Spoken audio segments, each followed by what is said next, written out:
हाय। Last video में हमने देखा था इवापोरेशन के बारे में। यहीं से हमारे फिजिकल प्रॉपर्टी ऑफ मैटर खत्म होती है। इस वीडियो में हम देखेंगे केमिकल प्रॉपर्टीज के बारे में स्टार्ट करेंगे। तो सबसे पहला आता है क्या, कि chemical properties of a matter. इसको पढ़ने से पहले हम थोड़ा सा इसका हिस्ट्री के बारे में जानेंगे। The first modern list of chemical elements was given by Anthony Lavoisier। तो पहला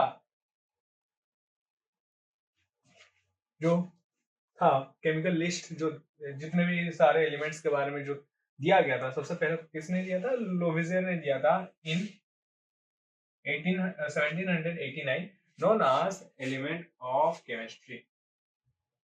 सो जो पहला क्लासिफिकेशन जो किया था, किसने किया था? एंटोनी लोविजियर ने किया था। इनके अकॉर्डिंग जितने भी मैटर है उनकी केमिकल प्रॉपर्टी के हिसाब से अगर क्लासिफाई करें, there are two types of element, these are metal and non metal.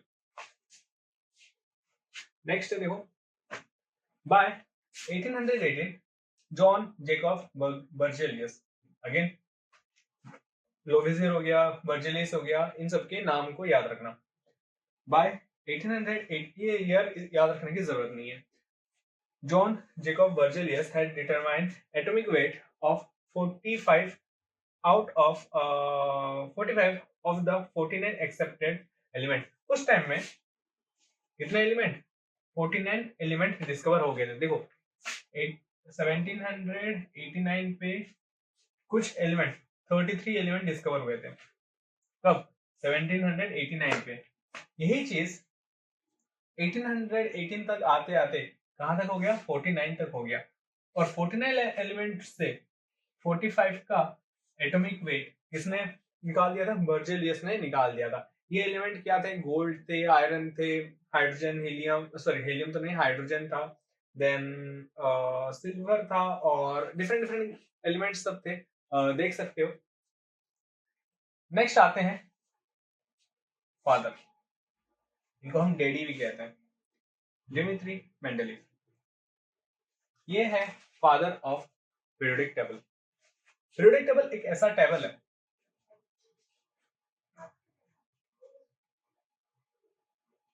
एक इस फॉर्म में टेबल है। इसको हम पढ़ेंगे हायर क्लासेस में। यहाँ पे एक एलिमेंट रखा जाता है और यहाँ पे एक एलिमेंट रखा जाता है। एक टेबल है जहां पे सारे एलिमेंट्स को रखा गया है। क्यों रखा गया है? एक चीज को अगर हम क्लासिफाई करें, क्यों क्लासिफाई करते हैं? आसान बनाने की। तो पीरियोडिक टेबल भी जो है इसको बनाया गया था ताकि ये चीजों को, एलिमेंट का स्टडी को आसान बना दे। क्लियर है? देन बाय 1919 अगेन 1919 तक आते आते there are 75 non elements.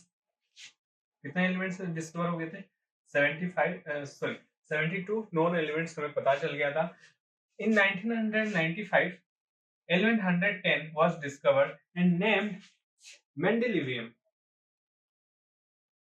in the honor of Mendeleev, the first to arrange the elements in the periodic table। तो मेंडलीव के ऑनर पे, तो कब? 1955 में जो 101 एलिमेंट जो डिस्कवर हुआ, ठीक है, 101 एलिमेंट जो डिस्कवर हुआ, उसका कॉमन नेम क्या रखा गया? मेंडेलिवियम।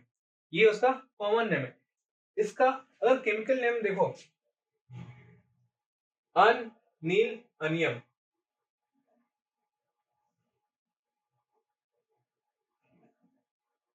ये उसका क्या है? केमिकल नेम है। इसके बारे में हम जब पीरियोडिक टेबल पढ़ेंगे तो देखेंगे कि केमिकल नेम कैसे दिया जाता है। तो ठीक है, तो किसके ऑनर पे रखा गया? मेंडलीव के ऑनर पे रखा गया, क्योंकि मेंडलीव ने फर्स्ट वो थे जो कि सारे एलिमेंट को पीरियोडिक टेबल में अरेंज करके रखा था। फिर आता है देखो, according to Boyle's in the early 20th century, the element was defined as the pure substance that cannot be decomposed into any simpler substance। तो बॉयल्स के हिसाब से, बॉयल्स के हिसाब से कब 20th सेंचुरी में। एलिमेंट किसको कहेंगे? एक ऐसा सब्सटेंस है, एक ऐसा प्योर सब्सटेंस है जिसको हम क्या कर सकते हैं, डिकम्पोज नहीं कर सकते इनटू सिंपलर सब्सटेंस, और इसको सिंपलर तोड़ नहीं सकते। मान के चलो यहाँ पे एक पीस ऑफ गोल्ड है, अगर इसको मैं तोड़ रहा हूं, अगर इसको मैं तोड़ रहा हूं तो ये भी क्या रहा, मेरा गोल्ड ही रहा, ये भी क्या रहा, गोल्ड रहा। अगर एटॉमिक लेवल पे जाके उसको तोड़ोगे भी, ये क्या मिलेगा तुम्हें, गोल्ड एटम मिलेगा।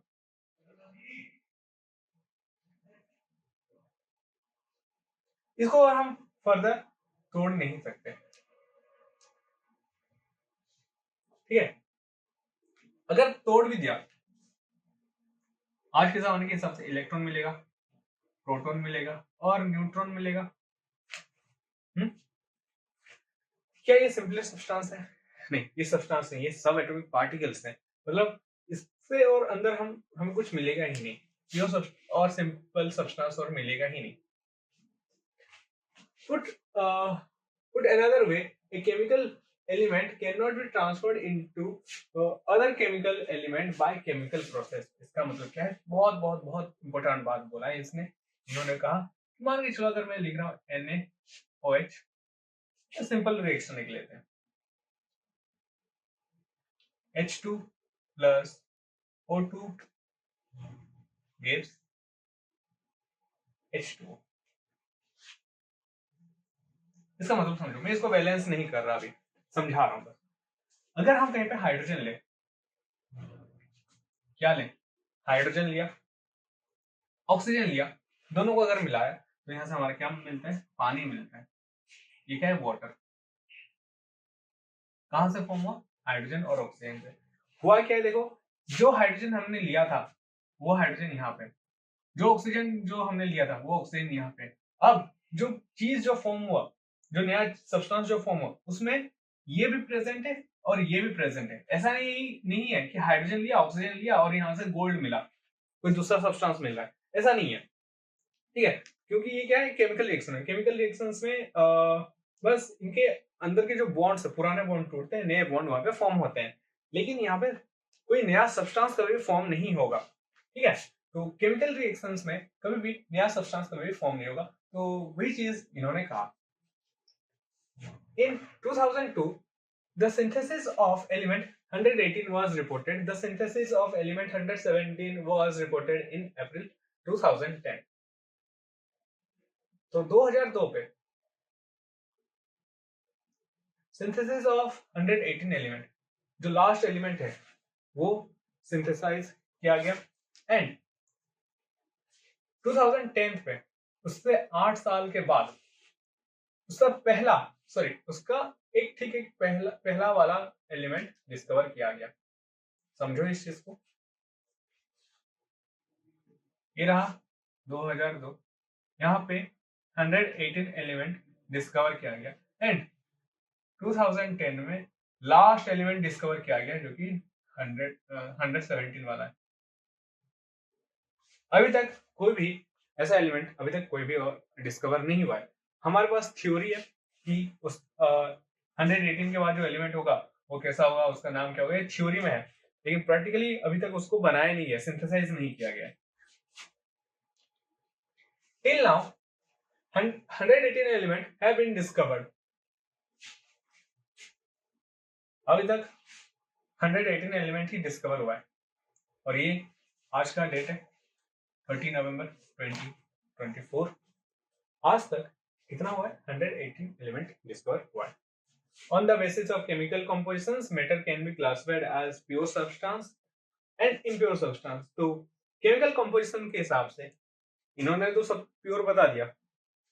ये क्या रहा, ये क्या बताया कि सॉरी, इन्होंने तो प्योर बता दिया, क्या हो, ये जो सब्सटेंस है ये इम्प्योर भी हो। तो इसके बेसिस पे हमने क्या किया, जो केमिकल कंपोजिशन है उसको हमने क्या किया, प्योर और इम्प्योर फॉर्म में क्लासिफाई कर दिया। अब एक चीज समझो, हमने ये हिस्ट्री पढ़ा क्यों? इस हिस्ट्री से हमें ये पता चला कि जो एलिमेंट है ये टाइम टू टाइम क्या हो रहे हैं, डिस्कवर हो रहे हैं, सिंथेसाइज हो रहे हैं, ठीक है।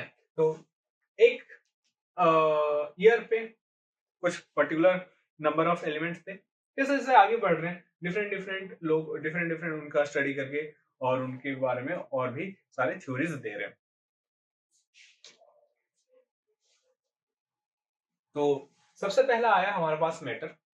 केमिकल कंपोजिशन के हिसाब से matter are classified into two types, one is pure and the second one is impure, या फिर मिक्सचर भी इसको हम कहते हैं। अब जो प्योर है ये क्लासिफाइड हुए दो टाइप में, या तो हम इसको एलिमेंट कहेंगे या फिर कंपाउंड कहेंगे, ठीक है, या तो एलिमेंट या फिर कंपाउंड। और जो इम्प्योर है और जो मिक्सचर है इसको हम कहते हैं होमोजेनियस या फिर हेट्रोजेनियस मिक्सचर कहेंगे। Then element are further classified into metal, metalloid and non metals. Now अभी देखते हैं प्योर सब्सटेंस के बारे में। Pure substance means it is a single substance. अगर हम प्योर सब्सटेंस का बात करें, यहाँ पे एक ही टाइप का मैटर होगा, अगर इसके जो पार्टिकल्स हैं वो एक ही टाइप के होंगे। अगर मैं यहाँ पे अगर पानी का लूं, वाटर ले रहा हूं,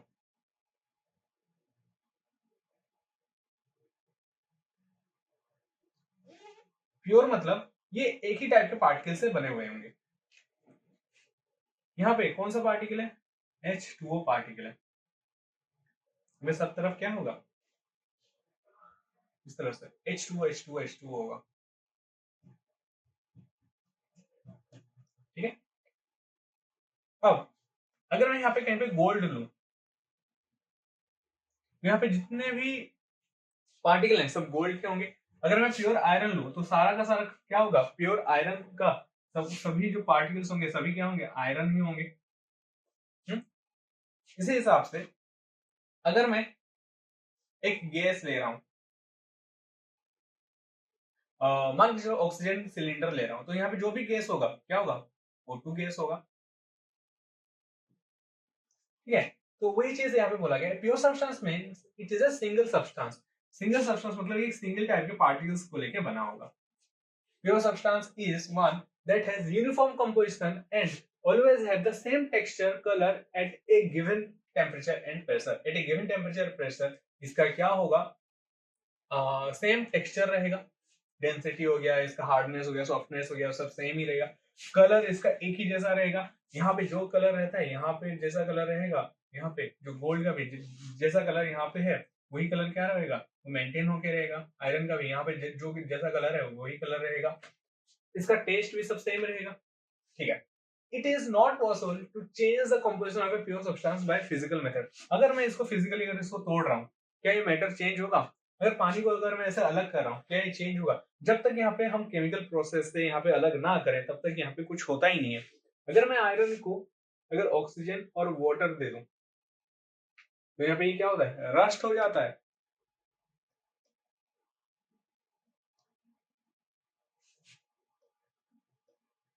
ये क्या है? रस्ट का फॉर्मूला है, याद रखने की जरूरत नहीं, बस पता होना चाहिए कि एक एलिमेंट को अगर हम केमिकली अगर ट्रीट कर रहे हैं, केमिकल्स के साथ ट्रीट कर रहे हैं, तो यहाँ पे केमिकल चेंज होते हैं और यहाँ से उसका सारा का सारा कंपोजिशन चेंज हो जाता है।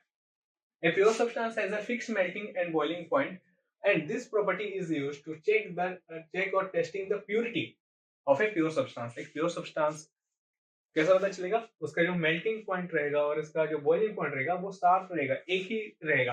जैसे वाटर का मेल्टिंग पॉइंट कितना है? 0 डिग्री सेल्सियस। बॉइलिंग पॉइंट कितना है? 100 डिग्री सेल्सियस। इसी हिसाब से आयरन का मेल्टिंग पॉइंट कुछ अराउंड 1500 डिग्री सेल्सियस कुछ होता है, ठीक है। देख लेना कितना होता है, अराउंड 1500 ही होता है। तो एक प्योर सब्सटेंस का मेल्टिंग और बॉइलिंग पॉइंट क्या होता है? फिक्स्ड रहता है। ए pure substance is classified into elements and compounds. तो प्योर सब्सटेंस जो रहा इसको हम क्लासिफाइड करते हैं टू टाइप्स में, क्या क्या? एलिमेंट और कंपाउंड। सो इस वीडियो में इतना ही। नेक्स्ट वीडियो में हम स्टार्ट करेंगे एलिमेंट्स के बारे में, क्योंकि एलिमेंट का स्टडी भी बहुत लंबा सा है। यहाँ पे देखेंगे हम मेटल, नॉन मेटल और मेटलॉइड्स के बारे में, ठीक है। कुछ फोटोज देखेंगे, कुछ वीडियोस देखेंगे। चलो ठीक है, मिलते हैं नेक्स्ट क्लास में। बाय।